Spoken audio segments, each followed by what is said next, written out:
Hello friends, नमस्कार। मैं अनुराधा और स्वागत है आपको अनुराधा केयर के एक और नए वीडियो में। आज की इस वीडियो में हम बात करेंगे पोस्ट डिलीवरी ब्रेस्ट केयर के बारे में। प्रेगनेंसी, बेबी और ब्रेस्ट, ये तीनों एक त्रिकोण का हिस्सा लगते हैं। प्रेगनेंसी के बाद जब बेबी आ जाता है तब ब्रेस्ट के ऊपर वो बिल्कुल भी डिपेंडेंट हो जाता है। तो इस दौरान आपको अपना ब्रेस्ट का ख्याल बहुत ज़्यादा करना चाहिए, क्योंकि अगर आप ब्रेस्ट का ख्याल नहीं रखेंगे तो बेबी भी सफ़र होगा और साथ ही साथ आप भी सफ़र होंगे, क्योंकि आप में ब्रेस्ट के में भी बहुत सारे चेंजेस आ सकते हैं, जैसे कि उसमें ढीलापन आ सकता है, उसमें डिस्कलरेशन हो सकता है, उसमें बहुत सारे प्रॉब्लम्स आ सकते हैं। सो इस वीडियो में हम उसके बारे में पूरा डिटेल में बात करेंगे। तो वीडियो शुरू करने से पहले अगर अभी तक आपने अनुराधा केयर चैनल को सब्सक्राइब नहीं किया है तो तुरंत कर लीजिए और साथ ही साथ बेल आइकन को भी दबाइए, ताकि जब भी मैं कोई इन्फॉर्मेटिव वीडियो अपलोड करूँ तो तुरंत आपको नोटिफिकेशन मिल सके। तो पहले बात करते हैं कि ब्रेस्ट का केयर आप कब से रखना शुरू कर सकते हैं। देखिए, डिलीवरी के बाद नहीं, डिलीवरी से पहले ही आपका अपना, जब भी आप प्रेगनेंसी कंसीव करते हैं उसके बाद से ही आपको अपना ब्रेस्ट का ख्याल चालू कर देना चाहिए। इसके बारे में मैंने और एक वीडियो बनाया है, लिंक मैं ऊपर आई बटन में दे दूँगी, आप जाकर ज़रूर चेक कीजिएगा। प्रेगनेंसी के दौरान आपको एक बार अपने गायनोकोलॉजिस्ट से अपना ब्रेस्ट का चेकअप ज़रूर करवाना चाहिए, क्योंकि कभी कभी ऐसा होता है कि निपल्स में, बहुत सारे महिलाओं के निपल्स इम्प्लांटेड होते हैं, फ्लैट होते हैं, इन्वर्टेड होते हैं, उसमें कुछ प्रॉब्लम्स होता है, तो वो निपल पुलर या फिर निपल फ्लैटर की मदद से उसको ठीक किया जाता है।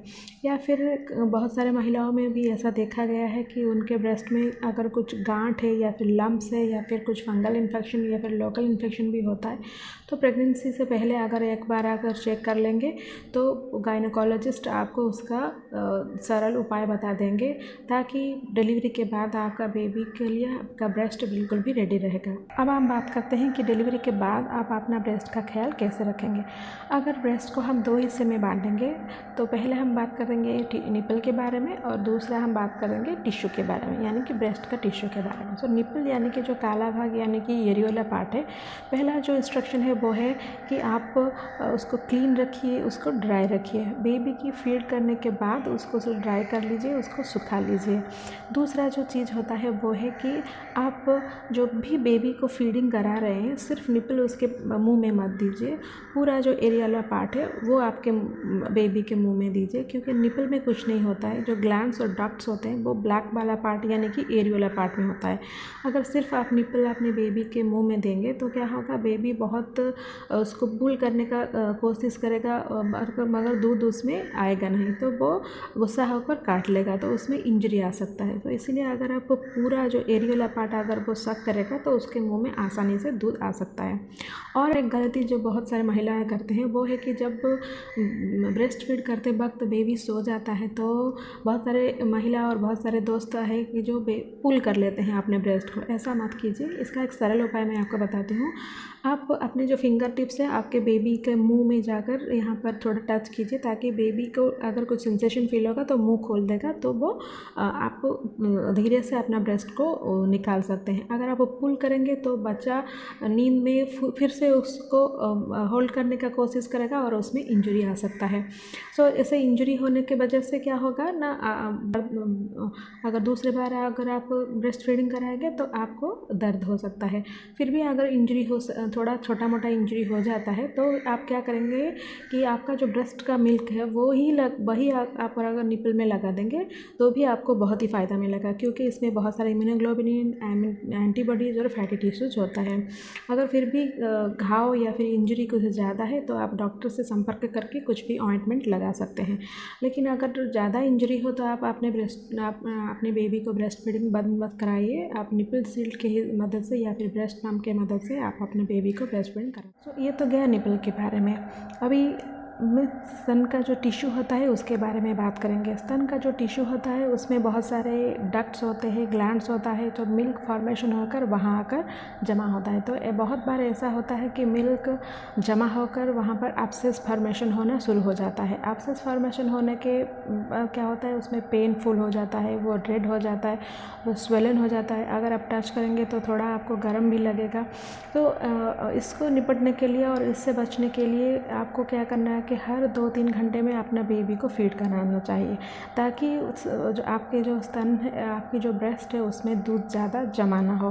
क्योंकि एब्सेस होने के बाद ये बहुत ही एक पेनफुल प्रोसेस होता है कि निडल के मदद से या फिर काट के उसको सुखाना होता है, और उसमें का बहुत सारे दिन भी लग जाता है, और हो सकता है कि आपको बेबी को ब्रेस्ट फीडिंग बंद भी कराना हो।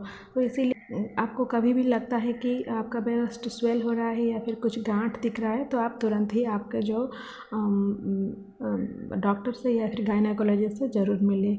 और एक सलाह मैं यहाँ पर आपको देना चाहूँगी कि अगर आपके ब्रेस्ट में कुछ भी स्वेलनेस, रेडनेस या फिर पेन हो रहा है, तो आप जो कैबेज लीव है, कैबेज लीफ, फ्रोजन वाला कैबेज लीव अगर आप अपने ब्रेस्ट के ऊपर रखेंगे तो भी आपको फ़ायदा मिल सकता है। तो ये गया आपका निपल और ब्रेस्ट के केयर के बारे में। और जो बात होता है, जो छोटे छोटे टिप्स होता है, वो है कि आप ब्रेस्ट फीडिंग के दौरान कंफर्टेबल इनरवेयर पहनिए, क्योंकि इनरवेयर एक बहुत ही महत्वपूर्ण होता है आपकी जो ब्रेस्ट को कंफर्टेबल बनाने के लिए। आप हो सके तो नर्सिंग ब्रा यूज़ कीजिए, और हो सके अगर आपके ब्रेस्ट से ज़्यादा लीकेज हो रहा है तो आप निपल पैड यूज़ कर सकते हैं, या फिर पैडेड ब्रा भी यूज़ कर सकते हैं। और जब आपको आपका ब्रेस्ट को हमेशा ही क्लीन रखना चाहिए। जब भी आप नहाते समय हल्का गुनगुना पानी से अपने ब्रेस्ट को और निपल को हमेशा ही धोइए। साबुन का कभी यूज़ मत कीजिए, क्योंकि साबुन का यूज़ करने से आपका ब्रेस्ट है वो ज़्यादा ड्राई हो जाएगा और क्रैंकी हो जाएगा। हो सके तो रात के सोने वक्त आप उसमें कुछ कोकोनट ऑयल, ऑलिव ऑयल या फिर आलमंड ऑयल या फिर विटामिन ई वाला कैप्सूल हल्के हाथों से फिंगर टिप में मसाज कर सकते हैं, और उसको लिफ्ट अप भी कर सकते हैं। और लिफ्ट अप करने से क्या होगा ना, आपका जो सैगिंग का प्रॉब्लम होता है वो नहीं रहेगा। और साथ ही साथ आप कुछ ब्रेस्ट का एक्सरसाइज भी कर सकते हैं, ताकि आगे चलकर ब्रेस्ट फीडिंग के बाद आपका जो बेबी है, आपका जो ब्रेस्ट है वो सैगिंग ना हो, और उसका जो प्रॉपर शेप एंड साइज़ बरकरार रहे, वो डिस्कलरेशन ना हो जाए।